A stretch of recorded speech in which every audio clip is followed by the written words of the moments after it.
How many of you, if you were honest with me, do you know you have these choices and these areas in your life that you want to try to move towards? You know that you want to try to change. You know you want to face some of these struggles, but fear sometimes paralyzes you. Anybody in here?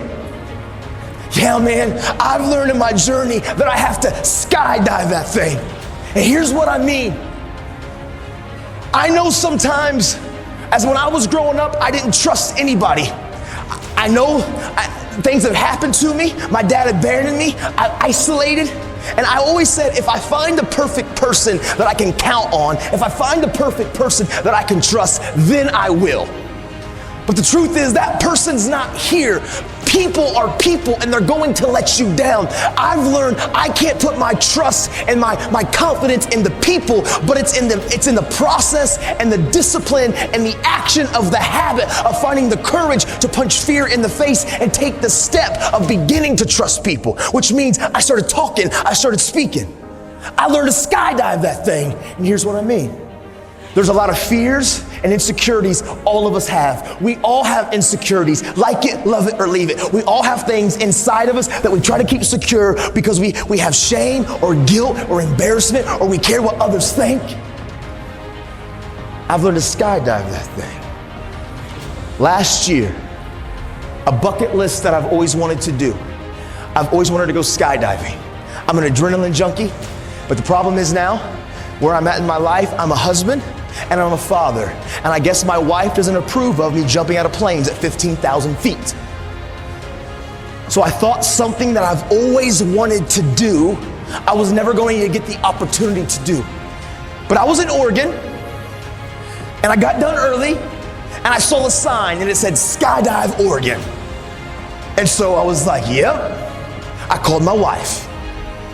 If I can get my wife to say, yeah, we're all good. I called her and I'm like, hey honey, I got done a little bit early. I've always wanted to, you know, it's something that I've desired to do. I think I'm gonna go skydiving. Nah, I'm cool, I'm not going to. Yeah, maybe, nah, I'm just kidding, I'm all right, I don't need to do that. It's not probably smart. And she says, I don't think she meant it at all, but she says, because I don't think she wanted to control me, she says, oh no honey, go for it, do whatever you wanna do. But yeah, if you don't wanna do it, no big deal, that's cool too. Click. Dude, I know she didn't mean it. But my eyes got so big, she said yes. So 20 minutes later, I call her. I'm packed up, I got an instructor around me, I'm at Skydive Oregon, and I call her, her eyes get so big, I hung up, she ain't saying no. I'm all in.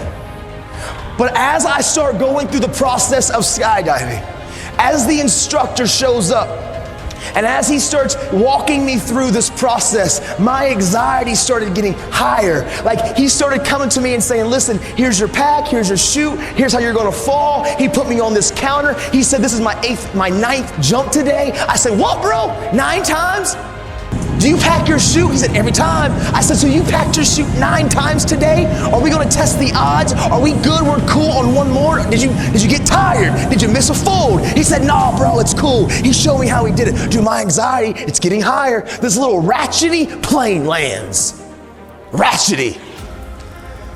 He said, all right bro, let's get in, whoa! He's from Oregon, so he's already kind of weird and a hippie. As we get into the plane, we start ascending. He slides in behind me. My anxiety is on 10. Just like some of you, when you need to trust, you know that you want these areas in your life that you're insecure, and you get to the edge and fear paralyzes you and anxiety gets higher. Dude, I was right there. I've always wanted to do this, but through the process, I was so uncomfortable. As we get to 13,000 feet, he said, listen, bro, we got 6 connectors. 1, 2, 3, 4, 5, 6. I'm gonna connect this. I'm gonna hit all 6 3 times. Do this. Woo, you're gonna do it. You know, I know, we're secure. Skydive Oregon. I'm like, 13K. He pulls the door up. He says, listen, the free fall is only gonna be about 30 to 40 seconds. I want you to experience this moment. So we're gonna scoot to the door. We got 2,000 more feet of climbing. And as we scoot to the door, and as we begin to get to that place, I want you just to lean out of the plane. I'm holding on, and I'm like, no!